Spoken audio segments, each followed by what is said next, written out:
Évangile de Jésus-Christ selon saint Marc, chapitre 4, versets 26 à 34.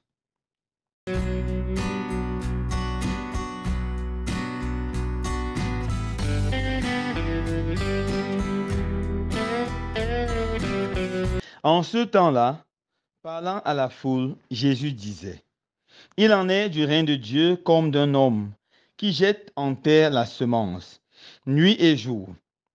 Qu'il dorme ou qu'il se lève, la semence germe et grandit. Il ne sait comment. D'elle-même, la terre produit d'abord l'herbe, puis l'épi, enfin du blé plein d'épis. Et dès que le blé est mûr, il émet la faucille, puisque le temps de la moisson est arrivé. » Il disait encore, « À quoi allons-nous comparer le règne de Dieu? Par quelle parabole pouvons-nous le représenter? Il est comme une graine de moutarde. Quand on la sème en terre, elle est la plus petite de toutes les semences. Mais quand on l'a semée, elle grandit et dépasse toutes les plantes potagères. Et elle étend de longues branches, si bien que les oiseaux du ciel peuvent faire leur nid à son ombre. » Par de nombreuses paraboles semblables, Jésus leur annonçait la parole, dans la mesure où ils étaient capables de l'entendre. Il ne leur disait rien sans parabole, mais il expliquait tout à ses disciples en particulier. Acclamons la parole de Dieu. Louange à toi, Seigneur Jésus.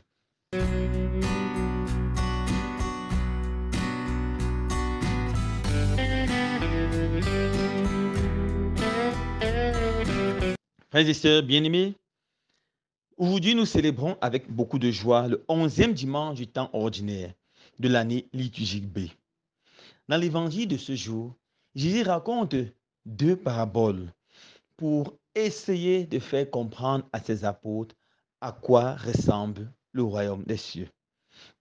Tout d'abord, il dit que le royaume des cieux ressemble à une graine qu'on jette en terre et puis on reste tranquille. Et la nature fait son miracle. La graine germe, puis grandit, finalement produit des épis. Celui qui a semé viendra seulement pour récolter. Il ne sait pas ce qui s'est passé. Il a juste sémé la graine et il a attendu patiemment que le Seigneur et la nature fassent leur magie pour qu'on ait des épis. Ça veut dire quoi? Le royaume des cieux grandit de façon simple, de façon humble, sans beaucoup de force, sans beaucoup de bruit, mais avec sûreté et efficacité. Le règne de Dieu commence comme une toute petite graine, mais grandit, grandit, grandit et porte du fruit. Dans la deuxième parabole, il dit que le royaume des cieux ressemble à une graine de moutarde. Toute petite graine, c'est en fait la plus petite graine.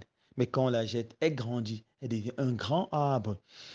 Et non seulement un grand arbre, les oiseaux peuvent venir fabriquer leur niche et se reposer à l'ombre de cet arbre. Les passants aussi peuvent profiter de l'ombre de cet arbre dans le royaume des cieux, qui commence de façon faible et qui devient grand. Alors, de ces deux paraboles, nous pouvons tirer trois enseignements de Jésus. Premièrement, la force est dans la faiblesse. La force est dans la faiblesse. Le royaume des cieux ne commence jamais avec beaucoup de bruit, comme les royaumes de ce monde. Mais il commence souvent de façon très timide, souvent même de façon faible. Mais dans cette faiblesse, il y a une force extraordinaire. Regardez un peu les premiers chrétiens. À la mort de Jésus, ils étaient juste une poignée. 12 apôtres et une centaine de disciples. Ils ont été violemment persécutés par Néron, qui a tué Pierre dans les années 64, qui a tué Paul plus tard dans les années 67, qui a perdu violemment les chrétiens. Les chrétiens qui se cachaient pour célébrer ont grandi progressivement, où nous avons la Sainte Église catholique qui est répandue dans tous les continents, dans presque tous les pays du monde entier. Voilà le royaume de Dieu qui commence de façon humble et qui grandit et qui grandit et qui grandit. Je causais avec un papa qui a été le premier chrétien dans sa famille, très âgé aujourd'hui, mais presque toute sa famille est chrétienne. Et il me raconte comment, lorsqu'il s'est baptisé, il est retourné dans son village après s'être baptisé à Ebolova. Il est retourné dans son village ici à l'ouest du Cameroun. Et il a souffert de ses frères et sœurs qui refusaient le christianisme. mais il est resté persévérant. Il s'est attaché à la foi. Et quand ses frères et ses sœurs allaient chez les sorciers, charlatans, marabouts, pour chercher des protections, il s'attachait seulement à Dieu. Mais il se rendait compte que ce pauvre chrétien, c'était lui qui était béni. Il ne s'agitait pas comme eux. Il était calme, il était serein. C'est ça que progressivement, ils ont commencé à se faire chrétiens. Aujourd'hui, presque toute la famille est chrétienne. C'est ça la force de l'évangile. C'est ça la puissance du royaume des cieux. Il commence comme une petite graine qui va grandir, grandir. Et finalement, beaucoup de gens vont chercher leur sécurité à son ombrage. C'est ça la foi. Elle commence dans la vie d'une personne de façon simple et humble. Peut-être une prédication, peut-être un conseil. Va à l'église. Ton problème, c'est va à l'église. Peut-être va rencontrer un prêtre. Et puis la foi grandit, grandit. Finalement, vous devenez un géant de la foi qui a fait des merveilles avec le Seigneur. Voilà la première chose que nous devons retenir.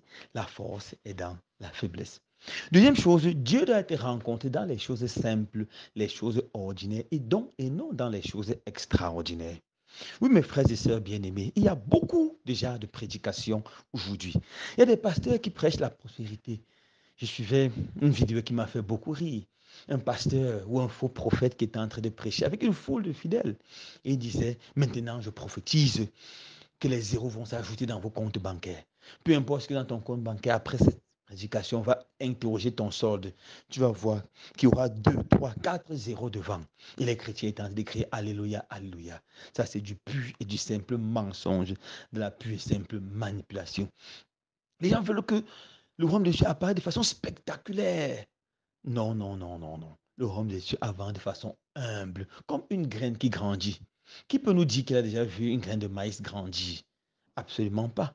Mais lorsque tu sèmes, tu reviens après une semaine, tu vois quelque chose. 2 semaines, tu vois quelque chose. Un mois, tu vois quelque chose. Le royaume de Dieu grandit sûrement, mais dans la simplicité et dans l'humilité. C'est pour dire quoi? Dieu ne se montre pas à nous dans les phénomènes extraordinaires. Dieu se montre dans l'ordinarité de la vie quotidienne. Ça me rappelle l'histoire de ce monsieur. C'est raconté par un très bon écrivain russe. Il raconte en plein hiver. Un monsieur très pieux. Il s'appelait monsieur Martin. Il était un cordonnier. Il était une fois chez lui en train de prier, prier, en méditant sa Bible. Et il méditait spécialement la scène où Jésus est entré chez le pharisien Simon, qui n'a pas bien accueilli Jésus. Et il s'est posé la question. Et si Jésus vient chez moi, est-ce que je vais l'accueillir bien? Est-ce que je vais l'accueillir bien? C'est avec cette question qu'il s'est endormi. Dans la nuit, il a fait un rêve où il a l'impression que Jésus disait, je viendrai chez toi demain. Il se demandait si c'était un rêve ou la réalité, parce que tellement ça semblait vrai. Il s'est levé le matin en plein hiver, il avait beaucoup de chaussures à réparer. Il allait s'asseoir à la fenêtre, il a ouvert le rideau et il s'est mis à travailler en regardant. Il ne faut pas que Jésus vienne chez moi ou passe près de chez moi et je ne le rencontre pas. Ce jour, il regardait plus dehors qu'il ne travaillait. Alors, aux environs de 9 heures, il remarque dans la rue un pauvre monsieur, c'était un soldat qui grelottait de froid. Et il a eu pitié de ce monsieur qui n'arrivait pas à marcher parce qu'il y avait une tempête de neige. Il court, il ouvre la porte, il fait entrer ce monsieur chez lui. Il accueille ce monsieur, il lui donne un thé très chaud. Et ce monsieur se réchauffe un peu. Ce monsieur est tellement heureux. Ce monsieur l'a remercié grandement et est parti. Il a continué son travail en regardant à la fenêtre. Aux environs de 15 heures, il remarque une femme.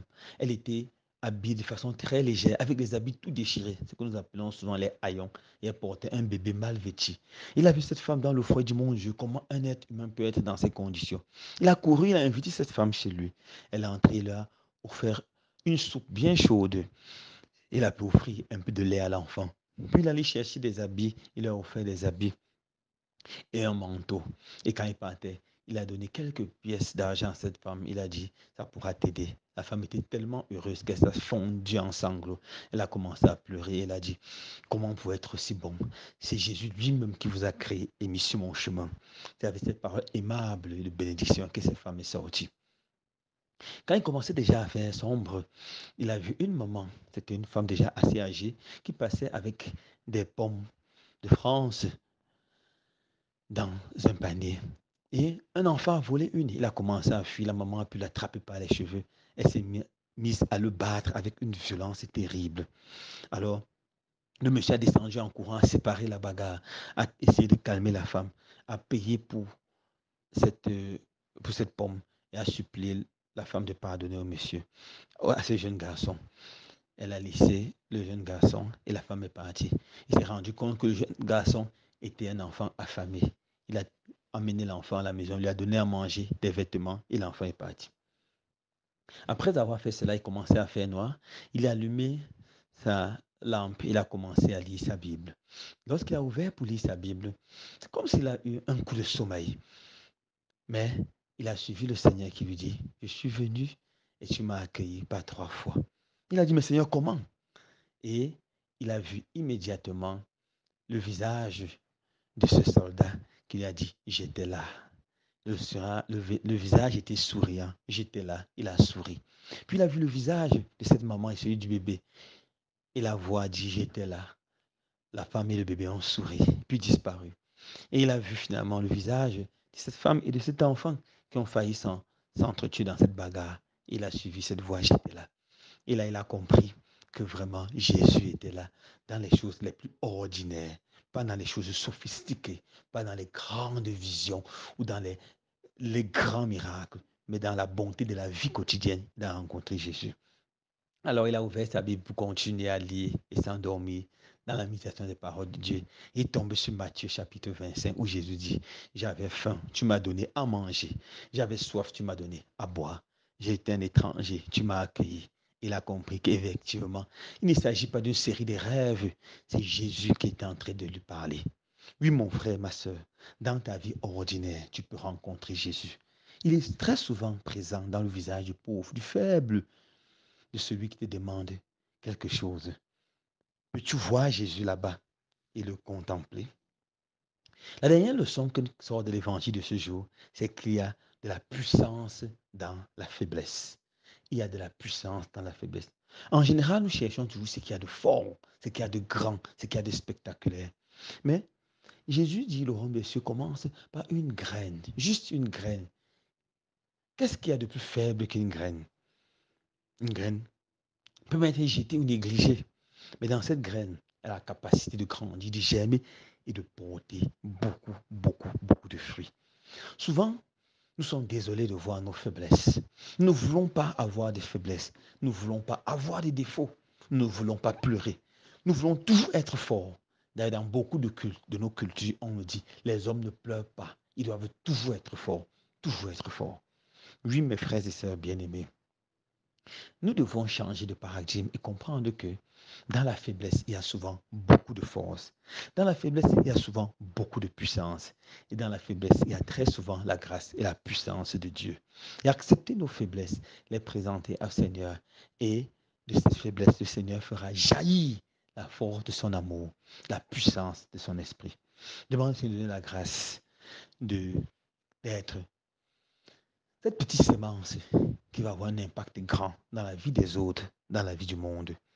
Demandons au Seigneur de la grâce de le trouver toujours dans la vie ordinaire, dans la simplicité. Et finalement, demandons au Seigneur de donner la grâce de comprendre que dans notre faiblesse, il y a les gemmes de sa puissance. Loué soit Jésus-Christ.